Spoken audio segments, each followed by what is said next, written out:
Je viens aujourd'hui vous parler et répondre à une question. Quelle place tient la voyance dans notre société actuelle et aujourd'hui?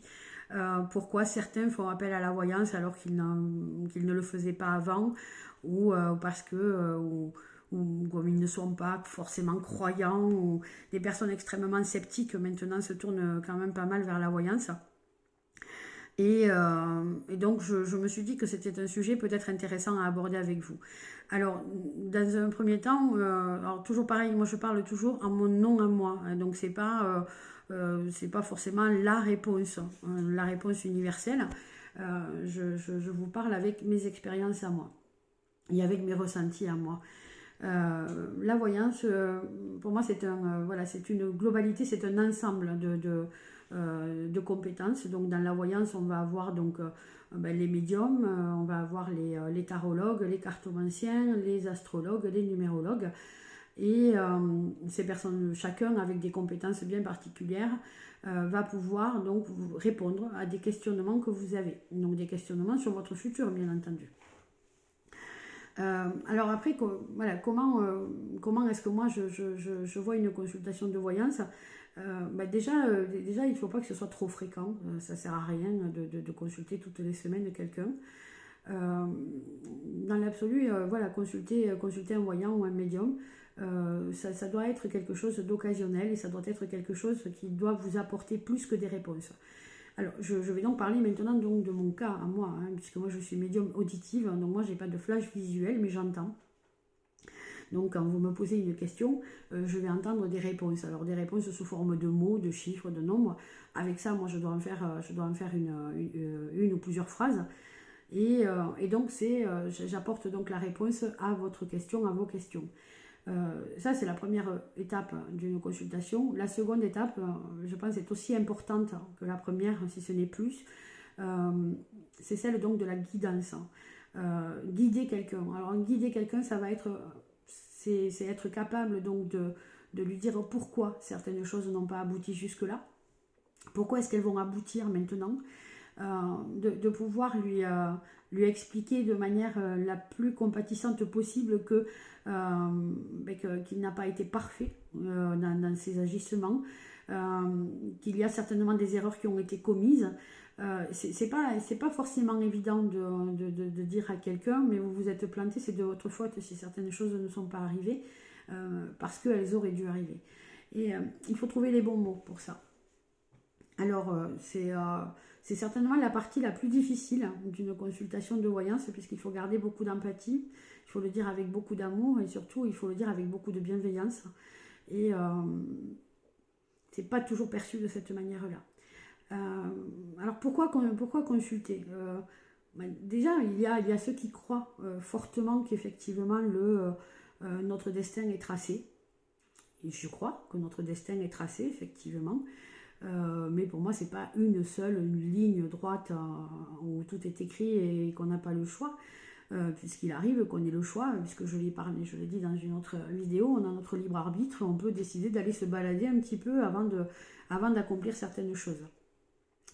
Euh, pour moi, le destin, c'est une longue ligne droite hein, dans laquelle il y a sur laquelle il y a des espèces de cases, hein, voilà, qui sont montées sur roulette. Hein.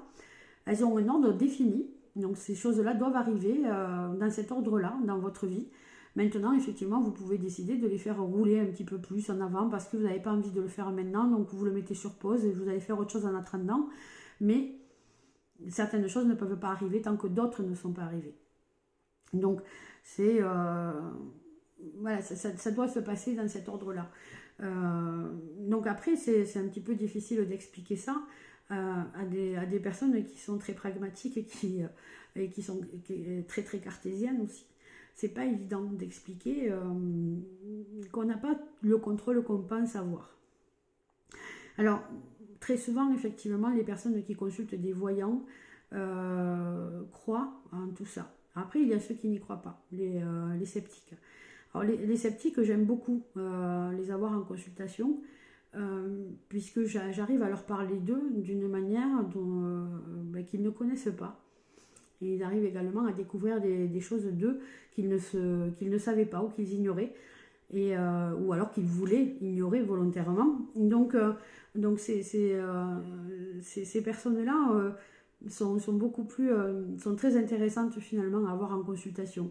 Et pourquoi ces personnes-là vont se tourner vers la voyance? Donc d'où la question de départ.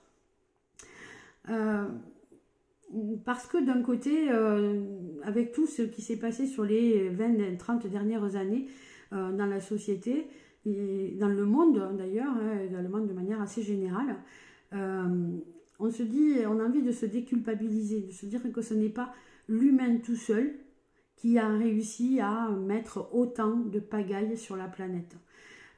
Donc il y a une démarche de déculpabilisation, essayer de savoir et de comprendre qu'il y a forcément, ça doit venir d'ailleurs. Voilà, c'est pas possible que l'être humain ait pu faire tout ce qu'il a fait.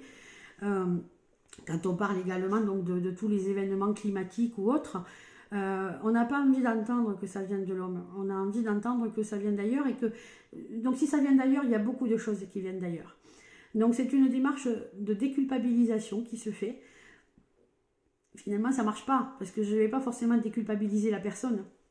Mais effectivement, elle va prendre conscience que sa place dans le monde, dans son monde à elle, sa place, elle est définie. Et cette place-là, elle doit la respecter. Et elle doit tout faire pour la garder et pour la faire grandir. Chaque personne, chaque être sur Terre a une place bien définie, a une place bien précise, donc au sein de sa famille, de ses amis, de la société. On a tous quelque chose. Donc personne ne peut se dire à un moment je ne suis rien et je ne suis pour rien si certaines choses sont arrivées. C'est faux. Voilà, c'est faux. Je suis désolée. Chacun est responsable de quelque chose. Voilà, il suffit un geste, un mot, quelque chose, une rencontre peut parfois faire basculer les choses. Donc les personnes se tournent vers la voyance beaucoup pour ça, pour essayer aussi de se rassurer.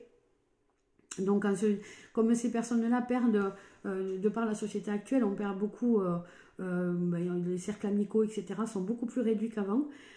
Donc on a plus ces personnes qui venaient nous rassurer, nous soutenir sur nos choix, sur nos décisions pro par exemple, ou vacances ou immobilières.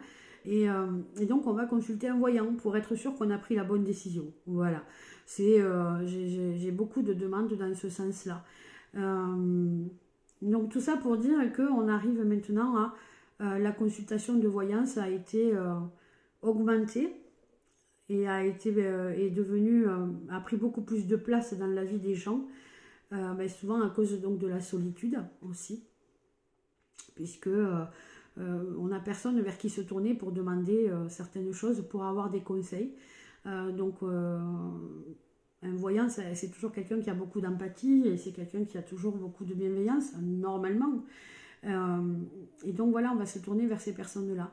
Et donc ça va au-delà des réponses. Donc les personnes sceptiques viennent plutôt chercher quelque chose qui va au-delà de réponses à certaines questions. Ça reste une démarche, ça devient une démarche spirituelle. Et de plus en plus de gens se tournent vers cette spiritualité finalement qui n'est pas accessible à tous. Donc la voyance, il ne faut pas en abuser. Il ne faut pas que ça devienne une ligne de conduite. Il ne faut pas que ça devienne un mode de fonctionnement. Il faut que chacun garde quand même le contrôle de sa vie. Et parce qu'une consultation de voyance, ça ne va pas vous apprendre à pardonner, ça ne va pas vous apprendre à aimer les gens, ça ne va pas vous apprendre à lâcher prise, ça ne va pas vous apprendre tout ce dont vous avez besoin finalement pour être bien dans votre vie. Une consultation de voyance, ça va vous guider donc vers ces points de paix et de sérénité avec vous-même. Ça va vous donner des réponses qui parfois sont importantes, surtout sur le côté donc matériel de votre vie. Et ça va aussi vous rassurer sur ce que vous êtes. Parce que pendant quelques minutes, lors d'une consultation de voyance, vous êtes important pour quelqu'un, pour le voyant finalement. Chaque personne qui m'appelle laisse une trace. Chaque personne qui m'appelle est vraiment considérée comme un individu à part entière. Je le reçois comme quelqu'un d'important dans ma vie, dans mon esprit, dans mon cœur. Ça dure quelques minutes, hein, mais je fais partie. À partir de là, je fais partie de sa vie, je fais partie de ses pensées. Et il ou elle fait partie des miennes. C'est quelque chose de très fort. C'est quelque chose une émotion et un ressentiment qu'on ne trouve pas ailleurs que dans ce genre d'échange-là. Et je trouve ça merveilleux. Donc, pour ceux qui sont encore sceptiques vis-à-vis de la voyance, alors ne faites pas tout et n'importe quoi non plus. N'hésitez pas, je veux dire, à un moment, si vraiment vous avez besoin d'essayer de savoir ou de comprendre, faites la démarche. Hein. Vous pouvez tout simplement me poser des questions, hein, n'hésitez pas, hein, sous la vidéo et également donc, sur ma page Facebook. Voilà, n'hésitez pas à faire tout ça. Voilà, moi, écoutez, c'est tout ce que je voulais vous dire. Je reviendrai vers vous pour vous souhaiter de belles fêtes de fin d'année. En attendant, je vous souhaite surtout une bonne fin de journée. Et à très bientôt. Au revoir.